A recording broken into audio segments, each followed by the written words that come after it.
আসসালামু আলাইকুম প্রিয় বন্ধুগণ। আজকের এই ব্যস্ত জীবনযাত্রায় আমরা অনেক সময় চিন্তা করি আমাদের পরিশ্রম কি যথেষ্ট, আমাদের প্রচেষ্টা কি সফল হবে।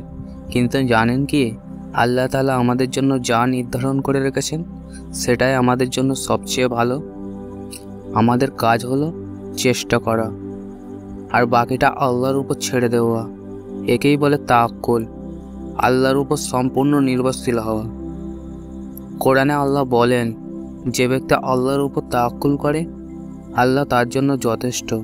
এই আয়াত আমাদের শিখিয়ে দেয় যে আল্লাহ আমাদের উপর কখনো বেশি চাপ দেন না। তিনি আমাদের চেয়ে ভালো জানেন এবং তিনি আমাদের রিজিক নির্ধারণ করে রেখেছেন। তাওয়াক্কুল শুধু কথার মধ্যে সীমাবদ্ধ নয়, এটি একটি বিশ্বাস, একটি অনুভূতি। যখন আমাদের পথ কঠিন হয়ে যায় তখন আমরা আমাদের হৃদয়ে এই বিশ্বাস রাখি যে আল্লাহ আমাদের সাথে আছেন। তাই আজই আপনার জীবনের প্রতিটি কাজের ক্ষেত্রে তাওয়াক্কুল করুন, পরিশ্রম করুন, প্রচেষ্টা চালিয়ে যান। কিন্তু মনে রাখবেন, ফলাফল আল্লাহর হাতে। তিনি আমাদের কখনো হতাশ করবেন না। আসুন আমরা আমাদের সব চিন্তা ভাবনা আল্লাহর উপর ছেড়ে দিয়ে তার উপর পূর্ণ বিশ্বাস রাখি। আর এভাবেই আমরা দুনিয়াতে শান্তি ও আখিরাতে সফলতা অর্জন করতে পারবো। আল্লাহ আমাদের সবাইকে তাওয়াক্কুলের শক্তি দিন।